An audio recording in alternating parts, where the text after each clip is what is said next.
Welcome to It's True, Tales of the Paranormal, exploring the inexplicable. Most encounters with the odd are quite explainable. An overwhelming number, 80 to 90% in fact, will find very logical explanation. Our focus is on that 10 to 20% that do not. It's time to give a voice to real encounters and share genuine experiences of the paranormal. And now, it's true.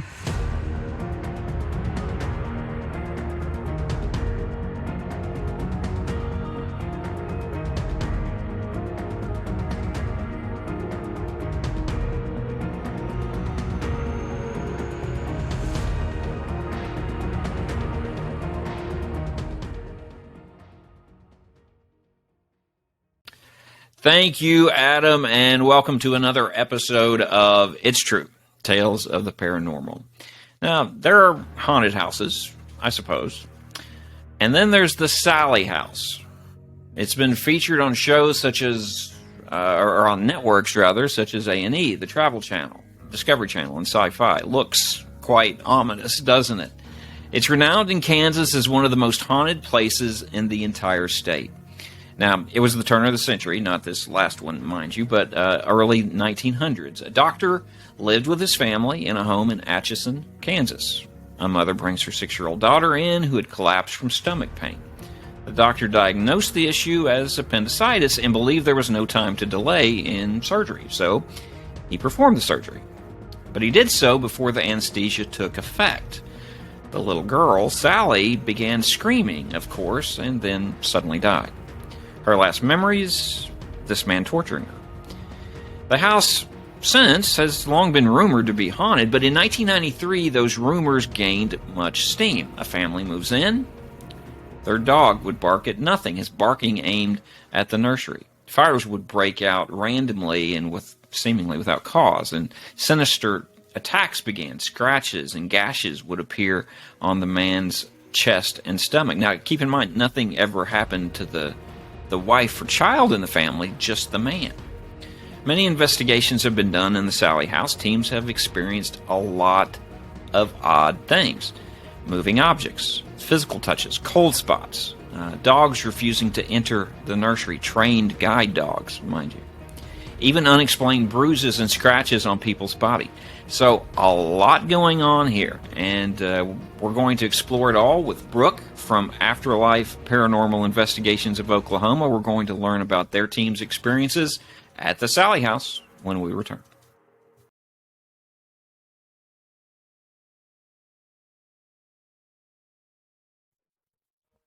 All right, back on It's True, Tales of the Paranormal, and our guest tonight,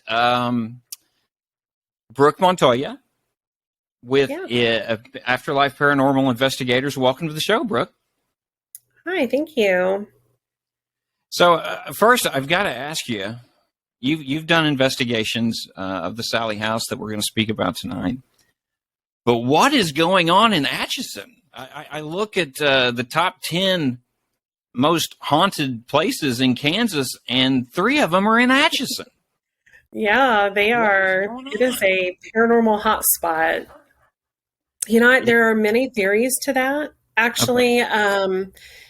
And I mean, of course, we just don't know. But some of the theories are the limestone, the amount of limestone that's in Atchison.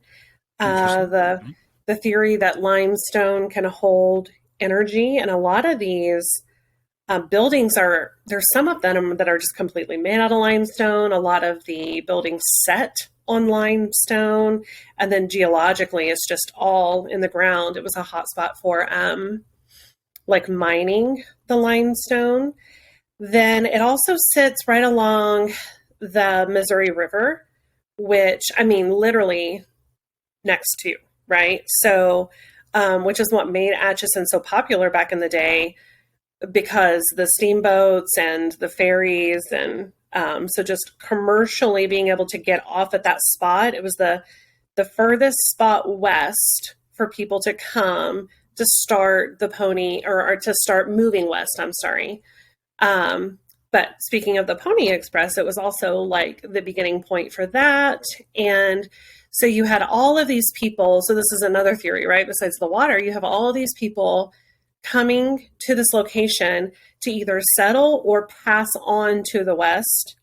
And so energetically, there's just so many people that either started their journey of their life or like made roots in Atchison. Okay. And you had some of the Old West, you had a lot of money. It was just like, it's like a whole slew of things that could be contributing to that. But I'm telling you, it doesn't matter who you talk to. I'm in the process of researching to write a book about haunted Atchison, and there is just no limitation to stories that you could cover or places that are haunted. So it's crazy. And it's like 7 to 8 miles big, you know? So Atchison was a hub essentially in that time frame in history. Yeah. And that drew a lot of people, obviously. And the limestone, the theory is that somehow captures and traps energy, right? Yeah, and maybe allows them to move through the limestone. So, like, let's say you have limestone underground, whether you have like actual, you know, you've maybe seen the Devil's Perch show where they actually have tunnels that were created in towns, but limestones, you don't even have to have tunnels. You maybe can just travel through that kind of, you know, how crystals hold different kind of energies. This material maybe just allows it to move. You know, it's kind of one of those things that has been researched. There's some peer-reviewed articles on it, but it's not, you know, of course, we're not certain about anything paranormal. All right. Yeah. Okay. Well, interesting. Well, I just, that stands out when I read that the town is not very large at all. Was it larger at the turn of the century? Was it? No.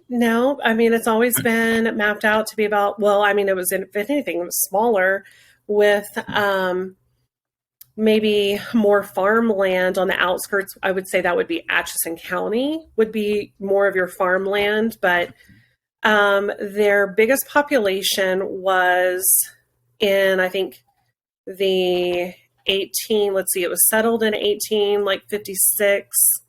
And then I think maybe in the early 1900s, I'd have to fact check that, but they had 80,000 in population. And right now there's only about 10 to 11,000.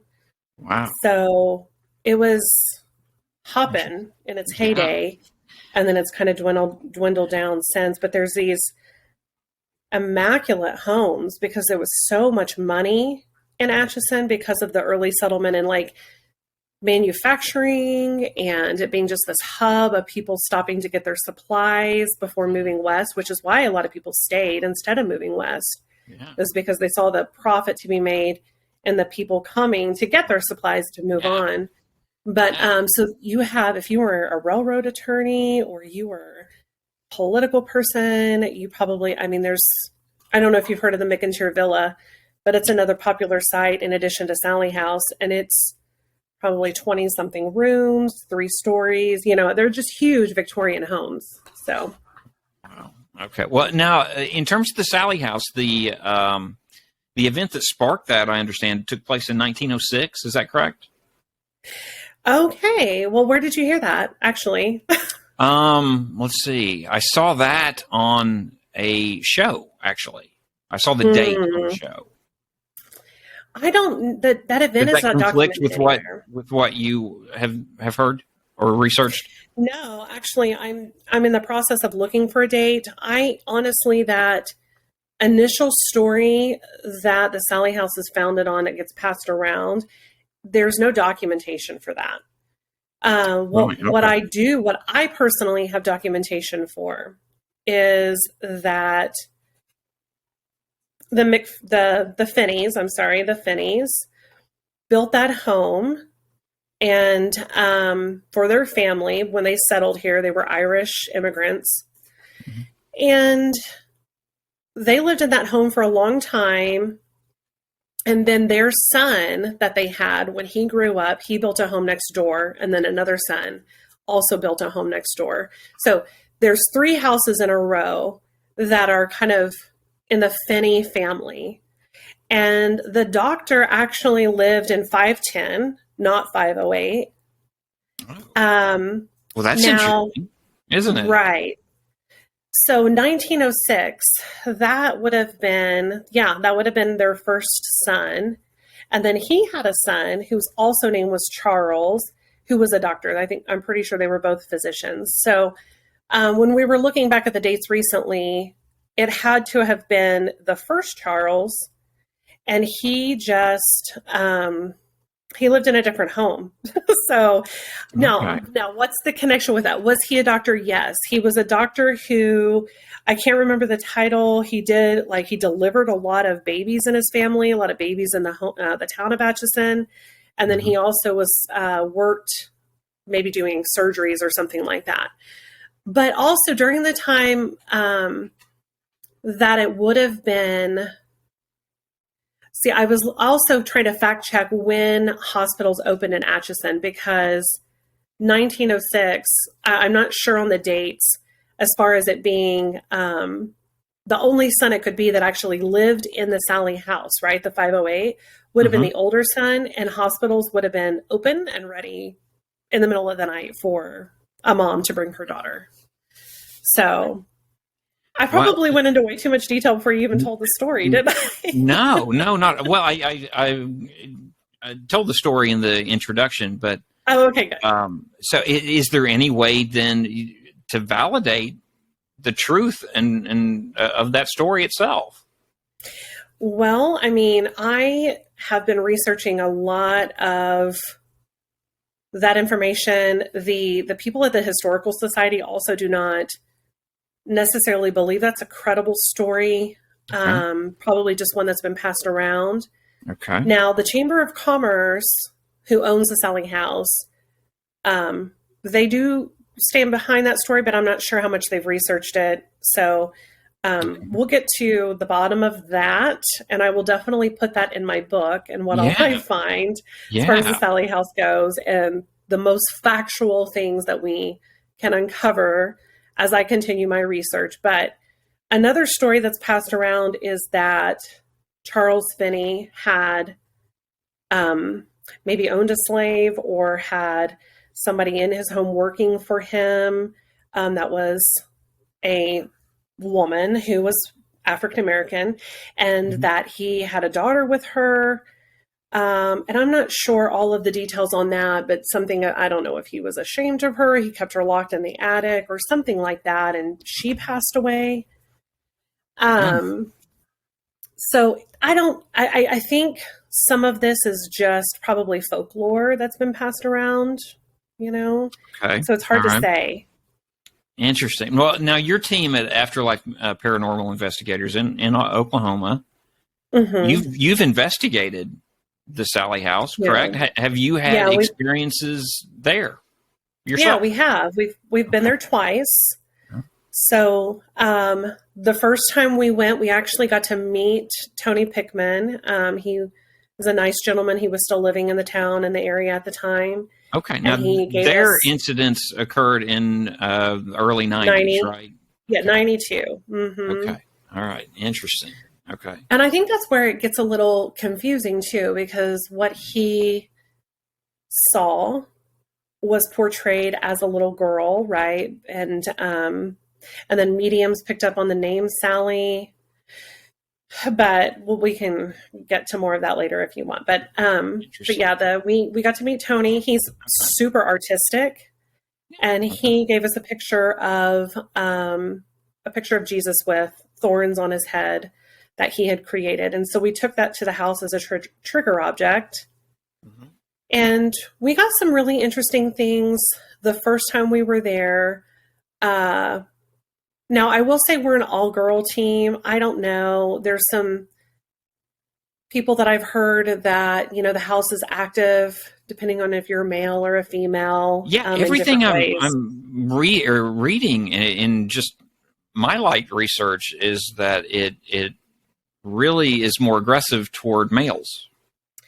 Yeah, and that's why Tony I can't speak to that. We've only yeah, we've only taken women, so I'm not sure about that. But and that was Tony's experience, but yet he had a wife and child, and they were essentially left alone by this entity, right? Well, she did. I think she reported seeing the little girl, and she friended the spirit. Really? She was buying it gifts and taking it on like a secondary child, like a mom, right? Wow. Yeah. That's interesting. That's interesting. I am fascinated by that approach. That's wonderful. Yeah. Yeah, I'm not sure. That was some of the things that they talked about on like the sighting show when she was interviewed. Okay. She just felt like a really loving energy toward it. Good. And then she also has a book that she wrote quite a few years ago.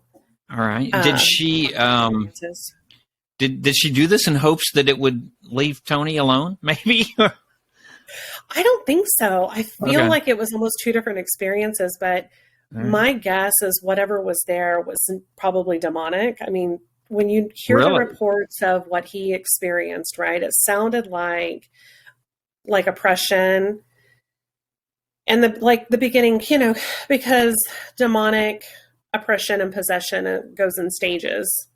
Okay. So you have like the isolation. It typically targets one person, which it sounds like it targeted Tony. Right. And then it kind of progressed into getting worse and worse and worse until they eventually moved out to get away from it. Well, Brooke, did he then experience those stages then? I mean, from what I don't know. I don't know that he never spoke to anything like that. I don't remember what all he said about. He just kind of reiterated what we had seen and read from different sources about his experience. But, you've been there multiple times, right? So what were your experiences then? Well, so we had, I'd say the first time we went, we had the most activity in the playroom. Okay. And then some of our teammates were picking up on some negative energy, maybe in the primary bedroom closet. We didn't get a lot of activity there. But the playroom, or the kids' room, we had, you're familiar with an SLS. An SLS is? Yeah, I don't have any idea what the SLS stands for now on the spot. But anyways, it's the camera that does the mapping. Basically, like if a person is standing there, it'll map out them in like a stick figure. Okay. And then if a person is not, it'll look for things to map with that software. Okay. Is that making sense? It does. It does. Yeah. Okay, good, because that's my crappy explanation of it. So, crappy explanation accepted. Yeah. So we had that in the room, and initially we have this big, like toddler-sized doll that is kind of our mascot. We call her Lorraine. Yeah. And she was sitting on the bed. And initially we thought it was picking up on her, so we moved Lorraine and put the SLS back over there in that area. And it was not mapping her because whatever was there was still there sitting on the bed. So we put her back, and we had a little touch light that was in between her legs. And we started interacting with whatever, was being mapped out. And we asked it to touch the light. And you can see, if you've ever used an SLS, you can see it moving its hands and its legs or whatever. And you could see it moving its hand toward the light. And then all of a sudden the light comes on. And we also caught what looked like, we asked it then to go over to the rocking chair and go sit on the rocking chair, which it did. And it looks like their foot, like if you could imagine a toddler on a rocking chair, like their foot moving to push it, to rock it.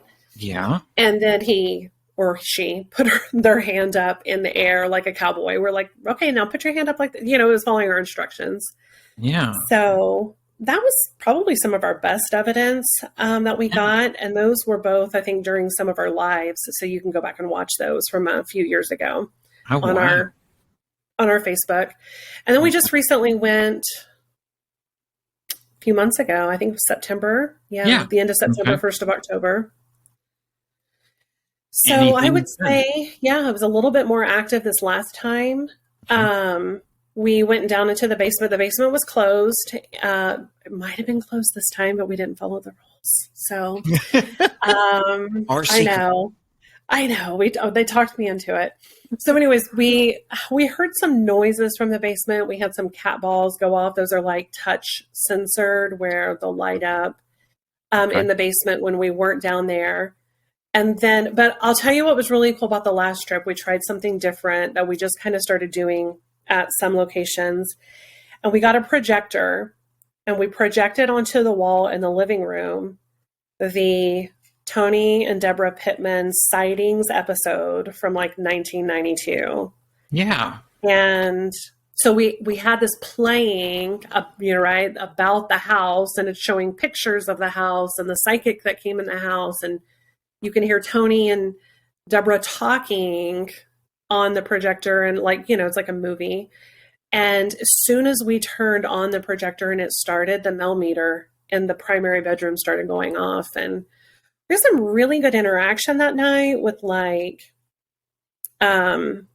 our like equipment, intelligent responses, Estes sessions, things like that.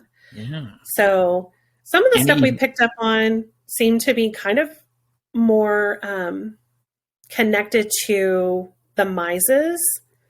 And I'm not familiar. I don't know. Have you done any research on the home by chance? Not beyond what I've shared here. So the Mises? No, I'm not familiar. So they lived there in the late, or I would say maybe in the mid 40s.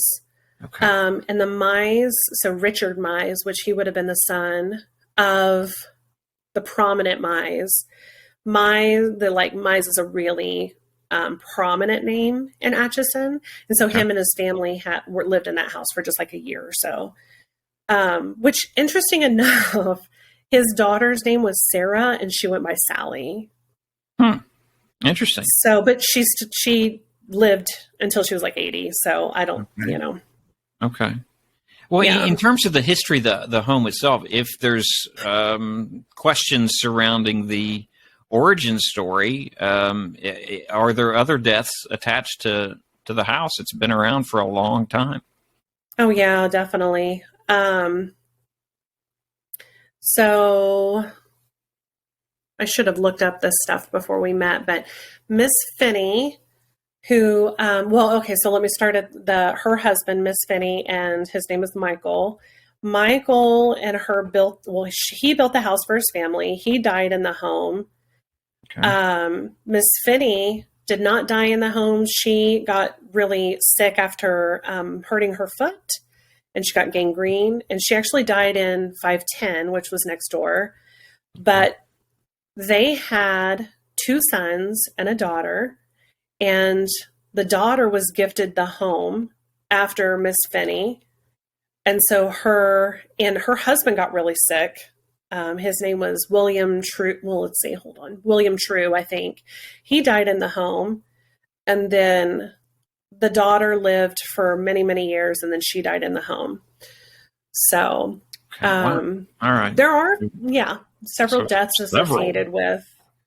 All right. Then also you have to remember there was a lot of renters, right? From for a long period of time. Mm-hmm. Well, so who knows what went on in it? Did the paranormal, because I know it really drew the spotlight in the 90s. Is that when things really kind of peaked, or had it been known to have paranormal activity present prior to that, and maybe it was just taboo and no one talked about? I mean, in your research, what have you uncovered about those elements? Well, that's what I have always wondered too, like what brought this on, right? Like what invited. It's hard to know, and I don't want to make any assumptions about Tony and Deborah or anything. They don't. Talking to him, it didn't seem like they invited anything negative into their life by messing with occult stuff or anything like that. Right. So who lived in the house before that maybe did? There's some stories about people who lived after that story that it attracted maybe renters who were interested in those kind of dark things. But before, there's really just no information on that as far as anybody bringing anything specifically into that home or conjuring something, inviting something, or whatever. There was a lady who, her name starts with an E. I'd have to look it up for you, but she lived in the home for probably, 20, 30 years in the 80s. And she has a relative that works at the Historical Society and actually spoke with him. She says nothing happened when she was there. Okay. So, whatever was there then probably is not there now as far as something evil and negative like that. Mm-hmm. Interesting. Well, so, I'm sure you're going to be spending a lot of time in Atchison, especially with everything you're researching on the writing side. When should we expect the books? Yeah, so I have been so intrigued and consumed by the stories, so many interesting stories in this town, that my research is going really quickly, much more quickly than anticipated. But my deadline is summer, so I would probably have it coming out maybe the first of 2024. All right. But we might move that deadline up. So I would say definitely also if you follow me on social media, I have a page, Brooke Montoya, and then, but I'll also share that on our team page, Afterlife Paranormal Investigations of Oklahoma. So, but yeah, and we hope to do like an event. We'll probably do it at the McIntyre. Okay. So the McIntyre Villa is in Atchison, Kansas. Yeah, that's in Atchison too. That's one of the more haunted places in Kansas. It is. Uh-oh. Hey, Pupper's back. Dog, here's another dog. McIntyre Villa is probably one of the most active places we've ever been. Really? It is right in Atchison, yeah. Okay. It's kind of, it's one of those ones, Sallie House has had the story for longer, and so it has gained a little bit more ground. Stephanie's owned the McIntyre for about 3 years now, but it's quickly gaining a name for itself, and she's amazing. The building, the house is beautiful. Yeah. And they also rent it out for investigations. So we'll be staying there in May for a whole week. Okay. But we've been probably 2 or 3 different times. I'm so sorry. Oh, that's okay. I'm a big dog lover, big animal lover. So he's just photobombing the YouTube thing. It's all good. He also has terrible puppy behaviors. Okay. Well, that's great. We're going to keep tabs on you, Brooke, because I think you've got a lot of stories remaining to share. So, yes, so many. I cannot. Yeah, and we'll definitely. If you do any more in Atchison, let me know, and I'll come and tell you some more fun stories. I think we could just focus on Atchison for a while because that place is full of paranormal activity. So it really is. You cannot go. So sorry. Hey, hush. Yeah. You cannot go to a location, a restaurant, a clothing store that doesn't have a story. Really? Yeah. Wow.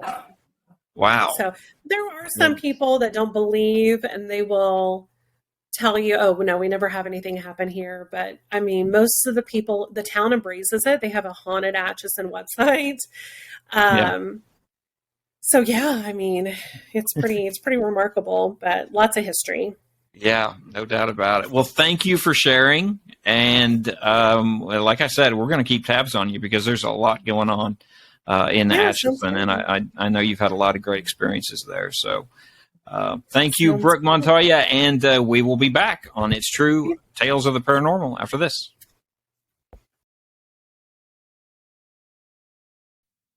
Thank you for listening to It's True, Tales of the Paranormal. Subscribe today to receive updates on new episodes and Tales of the Paranormal.